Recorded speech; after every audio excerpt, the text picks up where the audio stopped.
So PrintNightmare.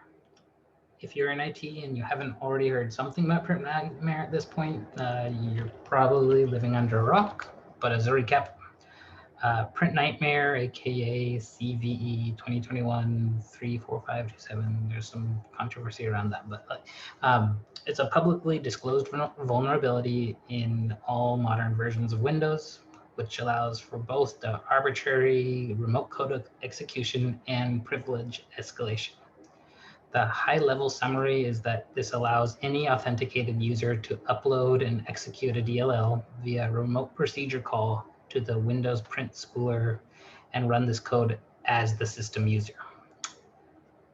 This is a commonly accessible service in a business or corporate environment for things like print sharing, aka print servers.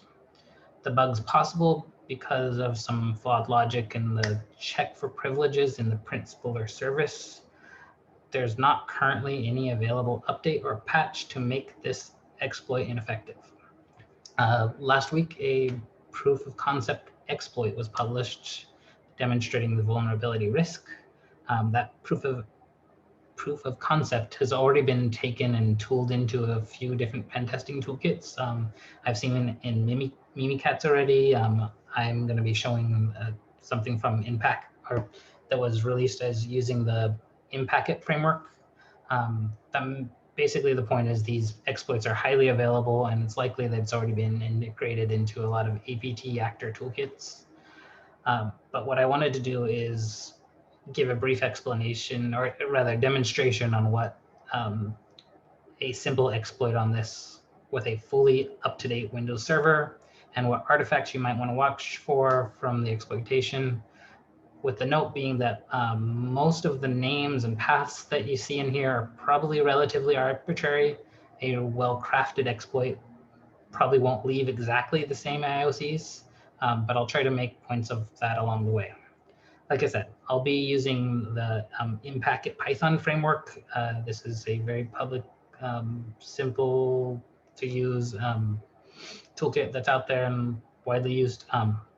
I'm also going to be using a very simple compiled DLL that just executes some command line actions that add a local user. I want to point out, though, that it's relatively simple to tool this into something that's more highly portable. So don't focus too much on the tool or exactly how the syntax of anything being executed here. All the attacker really needs is access via authenticated user, either they're with compromised credentials or even like captured NTLM hashes. So then they need that. They need network access to the endpoint that they're going to be attacking and access to the RPC port and print spooler. Since this exploit executes as system, the code can do anything a local system user can do. So a well-crafted exploit could do much worse than what I'm going to do here. Okay, so let's go ahead and execute our attack. I've already got things put up in here. I just kind of point out, like, so this here is my before I've compiled the DLL, but really what it's going to be doing is running that net user to add a new user and then add them to the local administrators group. So compiled, that's in that printer.dll. That's just something I chose to name it, so it's not, doesn't stand out a lot, and I'm hosting that on a SMB share. But point really being that this could be anywhere that's locally accessible from the system user of our target computer. So I am running that. It's going to wait for my password. But what I want to point out is here are my current users. I'm going to be attacking as this non-privileged user. So we can see it's just a user, not an administrator. And I'll leave that alone because I already know the password. So my password is super secure. It's hello world.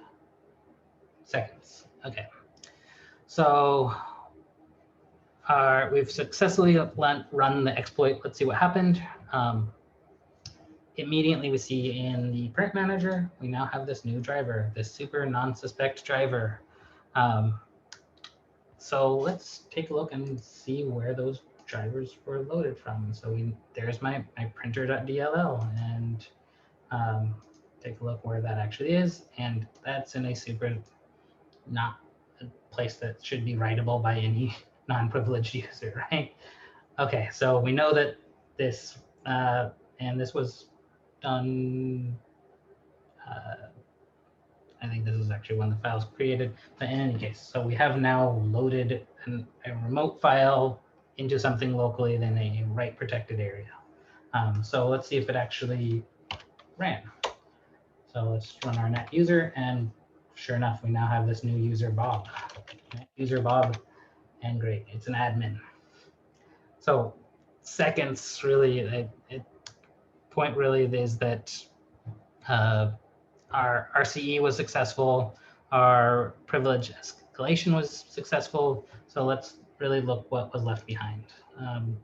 So we're gonna take this, I already have that path loaded, but we're gonna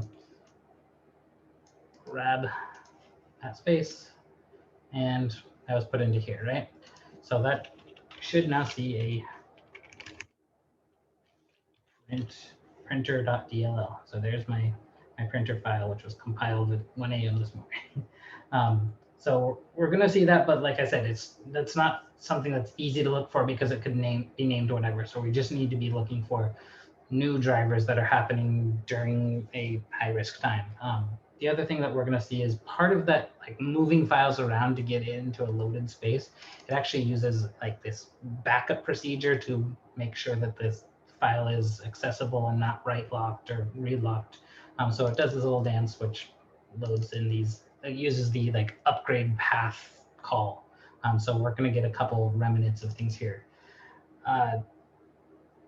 So this is really like the remnant of those moving files around. These files aren't actually the ones being loaded. That is now loaded into this this drivers folder.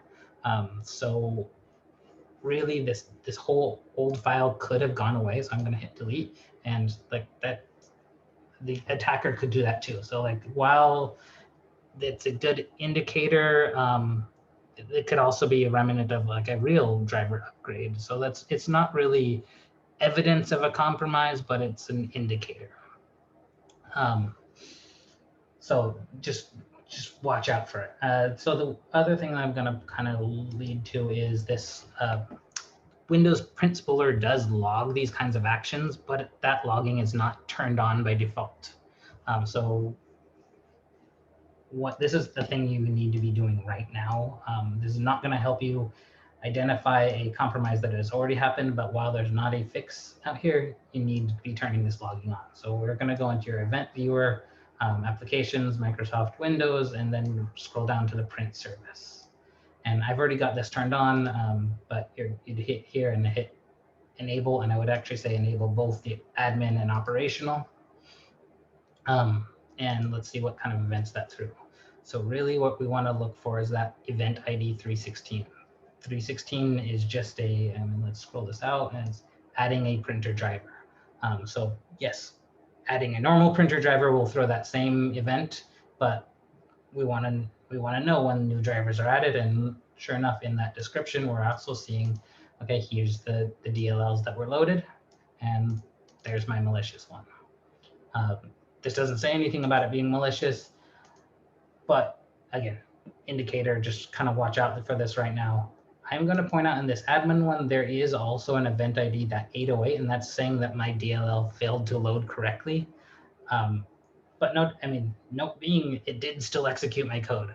I think that is just because my DLL is incredibly simple. It's not throwing back the information that the print driver add process is expecting to see. So a well-crafted DLL would probably avoid this event. So not seeing that is not an indicator that doesn't exist, that you haven't been compromised. And again, remember, since the code is being executed as system, a bad actor could likely clear the logs. So it's important to use something like an aggregate log service, or in my case, like we're also using big fix analyses for endpoints. So yeah, there's a few indicators of compromise that you're going to see, but actually I'm not even sure it's quite IOCs, but it's things to look out for. So what can we actually do right now? Microsoft hasn't released a patch, so we're left with just a few options. The most effective, obviously, would be just remove or disable the print spooler service, but that stops all printing on the computer, even things like print to PDF. So while you should probably do this on any server that doesn't have any business printing, you obviously can't do that. Like, you can't disable the print spooler on your print server and still have a print server. You'll probably also likely get a lot of flack for disabling a print spooler on your endpoints too, since they can't now print anything locally, including make PDFs, which is huge in our work from home environment. So what I think is the next most effective mitigation for now, after disabling the print service, and of course, please right now go and enable print logging or print spooler logging. But the next most effective thing is lock down that print spooler driver folder. If the folder is not writable, even by system, then the driver can't be moved into place and can't be loaded for execution. So note that this will also stop legitimate printer driver installs and upgrades, but you could unlock it and install your legitimate driver and then lock it up again. This is a decent way for now to keep the print server up and accessible while kind of fixing the vulnerability temporarily. So as an example, I'm going to pull this in. This is where I'm pulling this from, is this blog, but we're just going to grab this PowerShell, and really what it's doing is it's grabbing that directory that we just looked at and adjusting the ACLs to add a deny rule for the system to modify any files in that container and all files beneath. So we're going to run that.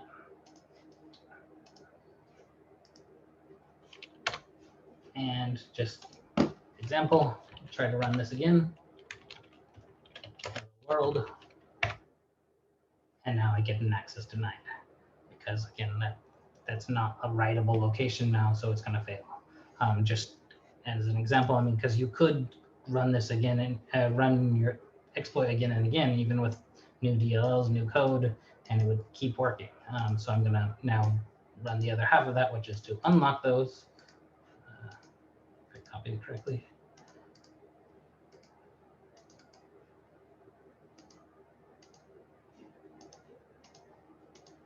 Maybe.